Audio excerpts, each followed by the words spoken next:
Good morning class. Last class में हमने new concept start किया है पोलिनोमियल। पोलिनोमियल के अंदर हमने जो आपका फर्स्ट लेक्चर था उसके अंदर हमने पोलिनोमियल होता क्या है, कैसे आप उसकी डिग्री निकाल सकते हो, ये सारे कंसेप्ट हमने डिस्कस किए हैं। नेक्स्ट टॉपिक देखिए क्या है आपका, division of a monomial by a monomial, यानी कि हम मोनोमियल का डिवीजन करेंगे यहाँ पे। और मोनोमियल सबसे पहले क्या होता है बच्चों, एक ऐसा पोलिनोमियल रहेगा जिसके अंदर सिर्फ एक ही टर्म होगी, यानी कि दो मोनोमियल को हम डिवाइड करेंगे। ओके, तो देखिए क्या दे रखा है, 14x raise to power 4 y raise to power 5 z by 7x raise to power 2 y raise to power 3। जो बाय के पीछे है वो क्या रहेगा आपका, डिवाइजर बनेगा, और जो बाय से पहले वो क्या हो जाएगा आपका, डिवाइडेंड रहेगा। अब आप इनको फ्रैक्शन में लिख सकते हो, जो डिवाइडेंड होगा उसको आप न्यूमिनेटर में लिखोगे और जो डिवाइजर होगा वो आपका कहाँ रहेगा, डिनोमिनेटर में। ओके, अब यहाँ पे देखिए जैसे मल्टीप्लाई करते टाइम हम सेम वेरिएबल इकट्ठे करते हैं, ऐसे ही हम डिवाइड करते टाइम भी सेम वेरिएबल को कलेक्ट करेंगे। 14 को किससे डिवाइड करोगे, 7 से। उसके बाद क्या आ जाता है, यहाँ पे देखो x रेज टू पावर 4, यहाँ पे क्या है x रेज टू पावर 2, यहाँ पे क्या है y raise to power 5, y raise to power 3 into z। 7 से 14 को करोगे क्या आ जाएगा आपके पास 2 into x raise to power 4 x raise to power 2, और ये क्या एक्सप्रेशन है आपका, x raise to power 4 x raise to power 2। इसको आप क्या लिख सकते हो, x4 डिवाइड होगा किससे, एक्स रेज टू पावर 2 से। अब यहाँ पे क्या हो जाएगा, जब आप बेस सेम है और दोनों नंबर्स को डिवाइड कर रहे हो तो क्या हो जाती है, पावर माइनस में हो जाएंगी। सो क्या आ जाएगा, x4 माइनस 2। तो इसी का यूज करके यहाँ पे हम डायरेक्ट क्या लिखेंगे, x raise to power 4 minus 2। अब देखो y क्या है, y raise to power 5 by y raise to power 3, इनको भी हम क्या लिखेंगे, y raise to power 5 minus 3। जो नीचे है वो पावर क्या हो जाएगी, माइनस में हो जाएगी, इनटू में z। सिंप्लीफाई कर लीजिए, 2x raise to power 2 y raise to power 2 into z। ये क्या आ जाएगा आपका आंसर आ जाएगा। दूसरा तरीका क्या है, यहाँ पे देखो दूसरा मेथड क्या रहेगा इसके अंदर, ये सिर्फ एक पैटर्न है जिसको हम फॉर्मूले के बेस पे सोल्व कर रहे हैं। सेम मीनिंग क्या हो जाएगा, यहाँ पे देखो x की पावर 4 होने का मतलब क्या है, x को कितनी बार लिख सकते हो, 4 टाइम्स लिख सकते हो। और यहाँ पे x की पावर 2 होने का मतलब क्या है, x को सिर्फ कितने टाइम लिख सकते हो, 2 टाइम लिख सकते हो। तो यहाँ से क्या रहेगा आपका, x into x into x into x, यानी कि 4 टाइम लिखोगे और नीचे कितने टाइम्स लिखोगे, 2 टाइम। अब देखो ये दोनों डिवाइड होके क्या आ जाएंगे, यानी कि 4 में से 2 आपके कैंसिल हो जाएंगे डायरेक्ट, तो कितना बचेगा, x²। ओके, तो ये आपका फॉर्मूले के बेस पे सोल्व करके x² है। वैसे जब आप क्वेश्चन सोल्व करते हैं डायरेक्ट इसको कैंसिल भी कर सकते हो। नेक्स्ट पार्ट देखिए, नेक्स्ट देखिए 20x raise to power 8 y raise to power 6 z raise to power 3 by 4x³ y³ z, यानी कि हमें इस मोनोमियल को इस मोनोमियल से डिवाइड करना है। तो लिख लीजिए 20x raise to power 8 y raise to power 6 z3 को आपने 4x raise to power 3 y raise to power 3 z से डिवाइड करना है। तो क्या प्रोसीजर है, जो फर्स्ट पोलिनोमियल दे रखा है यानी कि मोनोमियल जो फर्स्ट दे रखा है उसको आप न्यूमिनेटर में लिखोगे, और जो सेकंड है जिससे डिवाइड करना है वो क्या रहेगा, डिनोमिनेटर में रहेगा। ओके, अब यहाँ से क्या करोगे, कांस्टेंट को कांस्टेंट से, यानी कि 20/4 इंटू में x की टर्म को x की टर्म से डिवाइड कर दोगे, y की टर्म को y की टर्म से डिवाइड कर दीजिए, into z raise to power 3 by z। अब क्या देगा, 4 1 4, ये आपको कैंसिल होने के बाद क्या आ जाएगा यहाँ पे 5। अब देखो ये क्या हो जाएगा, x8 माइनस 3, यहाँ पे क्या आ जाएगा y6 माइनस 3, और यहाँ पे क्या मिलेगा z3 माइनस 1। यहाँ पे पावर कितनी है 1, तो क्या आ जाएगा 5 into x raise to power 5 y raise to power 3 and z raise to power 2। इस तरीके से आपने क्वेश्चन को सिंप्लीफाई करना है। डायरेक्ट कैंसिल करके भी दिखा सकते हो। डायरेक्ट कैंसिल करने का मतलब क्या है, यहाँ पे मिनिमम पावर क्या है, कम से कम पावर 3 होगी। इसका मतलब इन 8x में से ये आपके पास x को 8 बार लिख रहा है और यहाँ पे x को 3 बार दे रहा है, तो 8x में से आप डायरेक्ट क्या कर सकते हो, 3x को कैंसिल कर सकते हो। कितने रहेंगे, सिर्फ 5x रहेंगे। इसका मतलब x की पावर क्या बन जाएगा 5।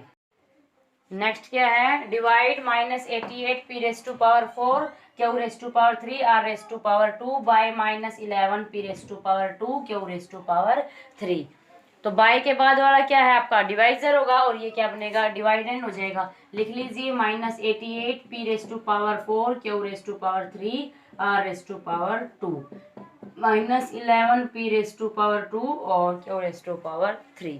अब क्या करेंगे, कांस्टेंट को कांस्टेंट से डिवाइड करोगे, क्या आ जाएगा, p raise to power 4 p raise to power 2 into q raise to power 3 q raise to power 3 into r square. Okay, अब यहाँ से देखो ये क्या देगा आपको, डायरेक्ट 8, और यहाँ पे देखो 4 - 2 कितना बन जाएगा, 2 से 4 में से 2 कैंसिल हो जाएगा, इसका मतलब p रेस टू पावर 2। इनमें से माइनस कीजिए, Q3 से Q3 डायरेक्ट कैंसिल हो जाएगा, क्या देगा 1, और आर स्क्वायर आपका एज इट इज आ जाएगा। सो आपका आंसर क्या आ जाएगा, 8p square r square.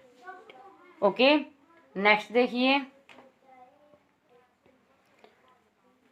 Given है divide -78 p raise to power 10 q raise to power 7 r 6 by 13 p raise to power 6 q raise to power 3 into r raise to power 2। यानी कि हमें इस polynomial को इससे डिवाइड करना है। तो यहाँ पे देखो वही प्रोसीजर रहेगा, डिवाइडेंड को कहाँ पे लिखोगे, न्यूमिनेटर के अंदर, और जो डिवाइजर होगा उसको कहाँ लिखोगे, डिनोमिनेटर के अंदर। क्या आ जाएगा, अब यहाँ से क्या रहेगा आपके पास, कांस्टेंट को फिर से क्या करोगे, कांस्टेंट से डिवाइड कर लीजिए। Same variable p raise to power 10 p raise to power 6, same variable का मतलब रहेगा न्यूमिनेटर और डिनोमिनेटर में से जो p है p की टर्म्स उठाओगे और q है तो q की टर्म्स उठाओगे। ओके, अब यहाँ पे देखो ये क्या देगा, डायरेक्ट आपको 13 6 जा, और प्लस माइनस क्या रहेगा, यहाँ पे माइनस रहेगा, -6, यहाँ पे कितनी पावर है 10, यहाँ पे कितनी है 6, 10 - 6 क्या बना देगा इसको 4, यानी कि 6 में से जो पी क्या है, सॉरी 10 में से 6 पी क्या है आपके कैंसिल हो जाएंगे। इसी तरीके से Q7 - 3 और इसी तरीके से R6 - 3 क्या आ जाएगा, -6 p raise to power 4 and q raise to power 4 r raise to power 3। इससे आगे आप सिंप्लीफाई नहीं कर सकते, तो आपका रिक्वायर्ड आंसर क्या हो जाएगा, -6 raise to power p4 and q raise to power 4 and r raise to power 3। First question सारा आपका इसी तरीके से है। सेकंड क्वेश्चन में देखिए क्या दे रहा है आपको, सिंप्लीफाई। अब तक आपको बोल रहा है divide this polynomial by this polynomial, इस लैंग्वेज में आपको क्वेश्चन दिया गया है। अब जो आपको दिया गया है सिंप्लीफाई दिस, यहाँ तक का स्टेप आपको बना के दिया गया है, तो आपको इससे आगे स्टेप क्या करना है, खुद सोल्व करना है। इससे आगे क्या करेंगे, कांस्टेंट को अलग करेंगे और सेम वेरिएबल को अलग करेंगे। देखिए क्या है, सेकंड क्वेश्चन क्या है, सिंप्लीफाई फॉलोइंग एक्सप्रेशंस। आपको एक्सप्रेशन दिए गए, यानी कि डायरेक्ट आपको क्या दे दिया, डिवाइडेंड और डिवाइजर को फ्रैक्शन की फॉर्म में लिख के दिया गया है। तो क्या मेथड रहेगा, कांस्टेंट को कांस्टेंट से डिवाइड कर दो, 160/4 मल्टीप्लाई क्या हो जाएगा, x11, नीचे x की पावर कितनी है 5, यहाँ पे y की पावर कितनी है 9, नीचे y की पावर कितनी है 3। जितने भी वेरिएबल दे रखे हैं, अगर वेरिएबल को प्लस माइनस से डिस्ट्रीब्यूट नहीं कर रहा है तो इसका मतलब ये क्या आपका मोनोमियल ही होगा, u स्क्वायर। अब देखो ये आपको डिवाइड करोगे क्या देगा, यहाँ से 40, यहाँ से देखो इससे आप कट करोगे, x11 - 5 y 9 - 3 z 4 - 1 और u में क्या आ जाएगा 3 - 2। 40 x raise to power 6 y raise to power 6 z raise to power 3 and u raise to power 1। ये क्या जाएगा आपका रिक्वायर्ड आंसर आ जाएगा। सेकंड देखिए इसी के साथ क्या दे रखा है, नेक्स्ट में क्या है, -125 a raise to power 5 b raise to power 4 c raise to power 3 d raise to power 2।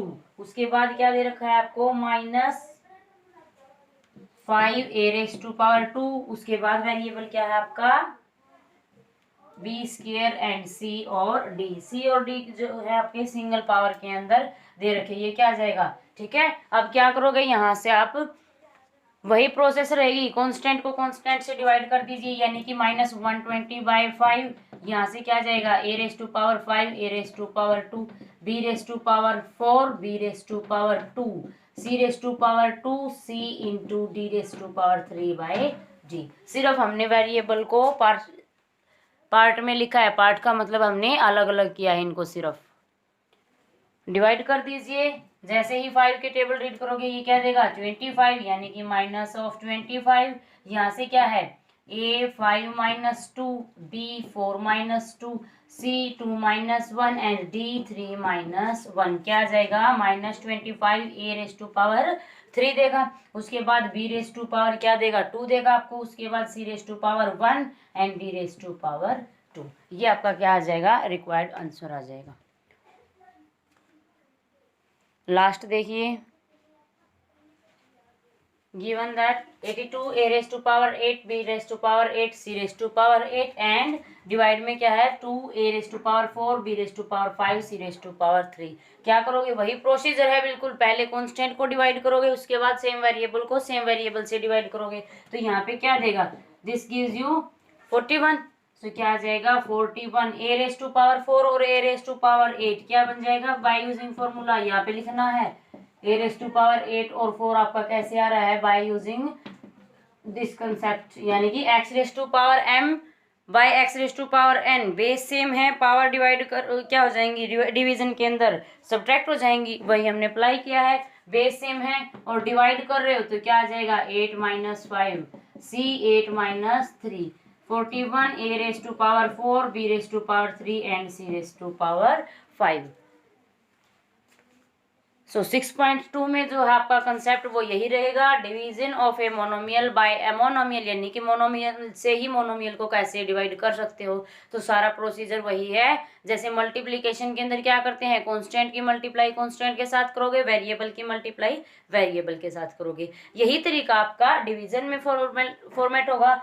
Constant को कांस्टेंट से डिवाइड कर लीजिए और सेम वेरिएबल को सेम वेरिएबल के साथ। तो वहां पे हमने जो फॉर्मूला यूज किया था क्या था आपका xm⁻xn। जब बेस सेम पावर हम नंबर मल्टीप्लाई करते हैं तो पावर यहाँ पे क्या हो जाती है ऐड हो जाएंगी। अब हम सेम बेस वाले नंबर को डिवाइड कर रहे हैं तो पावर क्या हो जाएंगी माइनस हो जाएंगी। ये कंसेप्ट यूज करना है। तो 6.2 फेयर राइटिंग के साथ फेयर नोटबुक में कंप्लीट कीजिए। उसके बाद जो आपका कंसेप्ट होगा बच्चे डिवीजन ऑफ ए पोलिनोमियल का रहेगा। Okay, division of a polynomial, यहाँ हमने सिर्फ मोनोमियल को ही मोनोमियल से डिवाइड किया है। अब हम पोलिनोमियल को किससे डिवाइड करेंगे मोनोमियल से। जो आपका नेक्स्ट कंसेप्ट है वो क्या होगा division of a polynomial by a monomial, यानी कि डिवाइडेंड में तो आपका पोलिनोमियल रहेगा और पोलिनोमियल के अंदर क्या है एक से ज्यादा टर्म हो सकती हैं आपकी, वो 2 भी हो सकती हैं 3 भी हो सकती हैं 5 भी हो सकती हैं। ओके, तो ये क्या है पोलिनोमियल को मोनोमियल से डिवाइड करने का तरीका रहेगा जो हम नेक्स्ट लेक्चर में डिस्कस करेंगे। Thank you.